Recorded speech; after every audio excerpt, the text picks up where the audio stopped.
Hello everyone, welcome back to Meatycraft with Meatius. We're in this little fishing hut from where we were last time. What we're doing is we're looking for different trees, kind of, but we're also just kind of opening this area up a little bit. Here's our area we're working with. I'm just going to go like down here and come back. I don't want to do too much of this wood expedition trip right now before I actually start building some stuff, so... I think that today we could talk about some hobbies. You guys like talking about hobbies and stuff?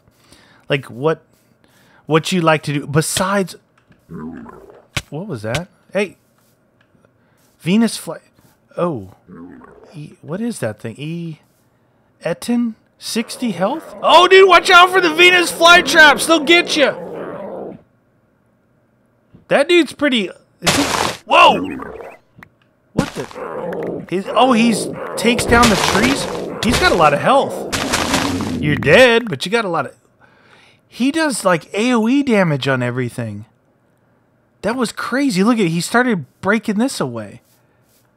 Wow, that was nuts. Oh, 22! Did you guys see this last time? Oh, my gosh. You can't make this stuff up, guys. Seeds, I'm going to keep those. This time, be careful. Persimmons. I don't need any raw fish right now. Asparagus. Moss. Cattail. I think we got some string. Alright, that's good. So, hobbies, guys. Let me tell you something, a little story. You guys like stories. First, before I tell my story, what are your guys' hobbies? What are your guys' hobbies? Like, what do you like to do besides... computers and video games? I mean, dude, stupid Venus flytrap. Hobbies. All right, Aspid. They're friendly. Friendly Aspid. Like, besides that stuff, what do you guys like to do? Like, when I say a hobby, like, do you like playing sports? You know, what sports? Do you like, Rembrora, all right. Do you like... Get out of here, son. Do you like riding motorcycles? Do you like shooting, target shooting? Do you like woodworking, metalworking, stuff like that? So, let me tell you, I've got a problem. And I don't know if it's a problem, but I've definitely got this thing, right? This thing that I do. And... I didn't realize it until... Wow. Oh, dude, how deep does that go? Oh, we might have to go down there. Let's see. You know what? Instead of dumping my water bucket, we'll do that. Get out of here, sheep, unless you want to go down into the tunnel with me. Get. Alright, so I've got this thing. And I don't know if like... I've always said, oh, my helmet's gone. You can see my face again. If I've always had it, no one has just ever, like, confronted me. I've confronted myself about it. When I do something, I don't do anything, like, halfway. I overkill things. Okay? I completely overkill things. And it's... I don't know if it's a bad thing. Indian. That might be good stuff. I think I have some of this, though. I don't do things halfway. And what do you mean by that, Meaty? What do you mean by that? All right, let's start not necessarily at the beginning, but let's start at a point where we're talking about hobbies that are expensive or, you know, require you to spend money to do things. Like if you like going to the desert and going motorcycle riding, that's kind of a expensive hobby because you got to have a motorcycle, you got to have a trailer, you got to buy fuel, you got to have gear, riding gear and stuff, right? Stuff like that. And that was like what I could kind of consider was like one of my first big hobbies because I did it from when I was younger. Well, okay, let's back up another step. When I was younger, I loved motorcycles. Like, I'm talking about off-road, you know, dirt bikes, off-roading. But I could never afford a proper bike. I had like this. It's laughable now. I mean, I don't know if I you know what, it did at the time. It didn't matter. I was having fun with what I had, right? I had like this little, I don't know if you guys are familiar. It's a little trail bike, right? And in comparison to like a regular dirt bike, this thing had little tiny tires, like little, they were, how do I explain it? Like, say they were about 12 inches tall and they were fat, right? And the handlebars kind of came up and swooped out almost like a street bike. And it was a little Trail 50, a little bike. And, you know, I rode this, I used this thing, you know, I was trying to jump with it. Eventually I broke the frame on it, I think. You know, because all my friends had like 80s and 125s, and we'd go out riding, and I'd be riding this thing around. And at the time, again, like I said, I didn't know that, I didn't like sit here and cry that I didn't have money or that I was poor or something. I was enjoying whatever I had, whatever I could do with whatever I could get. I enjoyed it. But then as I was working and making my own money, I would buy, you know, better things. So when I you know, like I said, when I finally got some money, it's like, okay, I bought this bike, and then I bought this bike, and then I bought a trailer, and then, you know, I built this is over a longer period of time, but I built a sand rail, you know, a kind of a Volkswagen powered sand rail. And then after that, I bought the new quads came out, and they were really good. They were really cool. These quads were awesome. I had a Raptor 660 when it first came out, 4-stroke. Thing was a beast. It was awesome at the desert. And when at this time now, I almost exclusively rode in the sand dunes, right? And it was so much fun. Then I'm like, all right, well, I got some money now, you know, I'm doing a little bit better at work. I'm gonna build a, what happened to your head, dude? Lost your head. So I'm gonna build a expensive car. Like I didn't say that. Like I didn't say, oh, I'm gonna build an expensive car. I wanted to build a certain kind of car, a V8 powered, long travel, super fast, like a race car, basically a race car. Are you really not going to give me anything good down here? I should dig down. Since I'm at 32. Let's just dig down while we're here talking. So I bought a frame from a manufacturer. Like, this was during the time, and it might be hard for some of you guys to understand, but some others will understand. There was a time not too long ago, maybe, when would this be? About 2000. I'm trying to think. There was a time when people were buying houses and getting loans and buying all kinds of stuff that they shouldn't have been doing. Just before, like, I can't remember the exact date, but people were getting loans for houses that they couldn't afford, but that was just what the banks were doing. Well, the same thing kind of came into play with these toys. You know, we call them toys. That people were buying toys that they shouldn't have been buying, right? Because they were very expensive. Very, very expensive. We're talking about, I got to put this into perspective for you guys. People were buying these dune buggy sand cars for like between $50,000 and $100,000, right? $50,000 and $100,000. Now, we're talking about Corvette engines, supercharged twin-turboed Subaru engines, Cadillac North Star engines. This was some crazy stuff, and you could go 100 miles an hour in the sand. And if you guys have ever been off-road doing that, it's a blast. It is an absolute blast. Actually, I'm right at 11 right here. Let's see what we got going down here. A little dirt, never hurt. I'm going to end up with no shovel here in a second. So that was like the trend. Now, I wasn't like keeping up with the Joneses, like, oh, everybody's got these, I got to have one. No, I wanted one, right? This is all pushing toward the beginning of this story, which was me having an issue with my hobbies. My issue is I don't go halfway. I always end up going all out. and I'm kind of building up toward that right now. I always end up going all out on these things. I can't just. All right, we don't need an egg. Don't need sand. Don't need that. I want to keep the bones. I don't need a Venus flytrap. I need the seeds. Batwing? No. All right, let's put this stuff all up in here. Oh, I don't need that clay either. Oh, no, Meaty, don't do that. Oh, my gosh. I almost just could have glitched something out right there. Putting a bag inside itself, that would have been bad. That would have been bad. All right.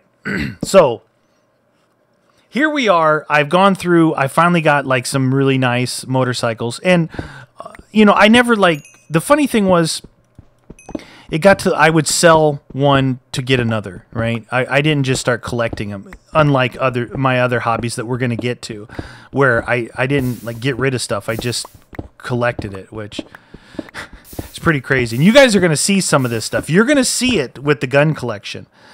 I collect guns, right? I'm not some kind of psychopath, like crazy dude, because I have a lot of guns. I collect guns as a hobby, right? I'm interested in them. I like the history of guns. I like the modern weapons, and I collect them. So I have a fair amount. I've been collecting them all my life. Like when I was a kid, guns in the family got handed down. I shot when I was a kid. I've been shooting all my life, and I've collected guns all my life. So I've got a lot of weapons.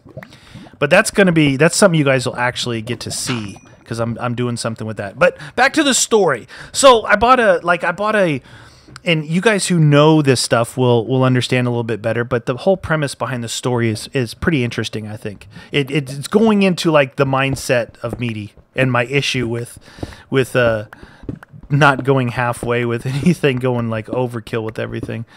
So I'm at the point now where. You know, I've bought a motorcycle, and it was a nice. It was a YZ. What was it? It was a 450. When the 4-strokes started taking over from the 2-strokes, right? It was like, okay, 2-strokes, you know, ruled the world, but they started the environmentalists started saying, well, that, you know, mixing the oil with the gas and stuff, it's not good. So the developers finally got the 4-strokes to where they were snappy, right? They had power, quick power. They weren't like dogs anymore, which is what they were for a long time. And even like motorcycle racing, everyone races on 4-strokes now. So when those first came out, I got one of the first Yamahas, which was pretty cool. And it was the same idea with the quad, the 4-wheeler, which was a Raptor. It was a 4-stroke as well. And they were pretty cool. It was interesting to me because I had, you know, 2-strokes all my life. So So now that I did that, I got, you know, and you start to get a little bit old. Not that you're getting older. I hear things around me, but you know, I wanted a car. I wanted one of these cars. So I built the Volkswagen one. I built that all myself. I found a frame, like at the time it was something called the Penny Saver. It was like a early version of the Auto Trader, and I think it's still around. It was like Craigslist, Auto Trader, all combined into this little cheap newspaper, and what it was your local people selling stuff. This is how they used to do it before all this fancy stuff that they have now. So I found a frame on there. Ooh, nice. Oh, I thought those were Essence. Can I not get that with this? Are you kidding me? This isn't gonna get it, is it? I bet you that's good stuff. Porch.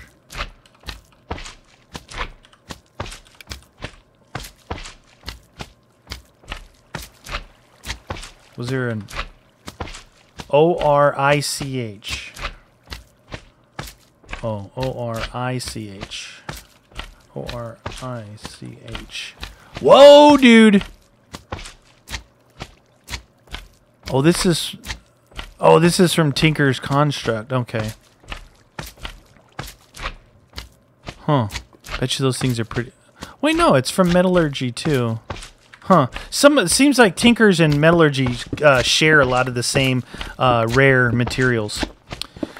So I bought a frame and I built this thing. At the time, I had my first car, my first ever car that I bought in high school was a Volkswagen Baja Bug, right? So again, if you're not familiar, it's a Volkswagen Beetle that has been cut up. They cut the take the fenders off. They put fiberglass fenders, put a roll bar in there, lift it up in the air a little bit, so it can be an off-road vehicle. And it was a blast, man. I worked at a pizza and I worked at a pizza and sandwich shop when I was 15 to make the money during the summer to buy my first vehicle. It was $900.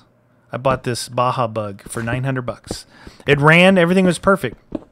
So, I worked on that thing, and it helped. When I was younger, I worked on vehicles with my dad and stuff. So I was familiar. I was handy with the mechanical aspects of vehicles and stuff. So I worked on this a lot, got real familiar with it, and it's fun, right? It's a fun hobby. Whether you make mistakes or not, you're doing it yourself, and you get this feeling of accomplishment that you don't have to go to some mechanic. You can fix things yourself. Now, in cars these days that they're all computer-based ECMs and stuff, you can't do it as much. You need all this diagnostics equipment. But back then, or if you have an older car like that, you can do it yourself. So I learned how to build engines and Volkswagen engines. So I built my own engine for this little dune buggy thing, and I bought this cheap frame for like $150. Started buying, used parts and whatever I could find around, and before you know it, lo and behold, I had myself a Volkswagen powered dune buggy. And so I kind of put the motorcycles on the back shelf, because once you're driving around in a car like that, it's a ton of fun. It's different. It's a lot different sitting down four wheels like that, rather than it's a little bit. You can be a little bit lazier. You don't have to be as like crazy trying to steer that thing around. So I did that for about 3-4 years, and then I bought. That was before I bought the four-wheeler, the Raptor. I built the Volkswagen. And then I bought the Raptor, and I rode that for a couple years. And then now we're at the time where everyone's spending all this money. They have all these big hot rod cars out there, and there's a lot of stuff going around. So I'm like, all right, that's it. I want to build myself one of these beastly, crazy machines. So I had to, I was working, making good money. This was, we're talking about over years, periods of time between these things. So now I'm making good money, and I can, not that I could afford to do it, but I didn't. Did I own my? Yeah, I owned my second house at this time. So it's not like I was skimping on the important things in life. I bought a house and sold it, and that's why I was able to build this car. So I bought my first house, and I owned it for a couple of years, and then I sold it for like almost 3 times what I bought it for. This was like I said, the crazy time of the real estate market where you could do this. It was ridiculous.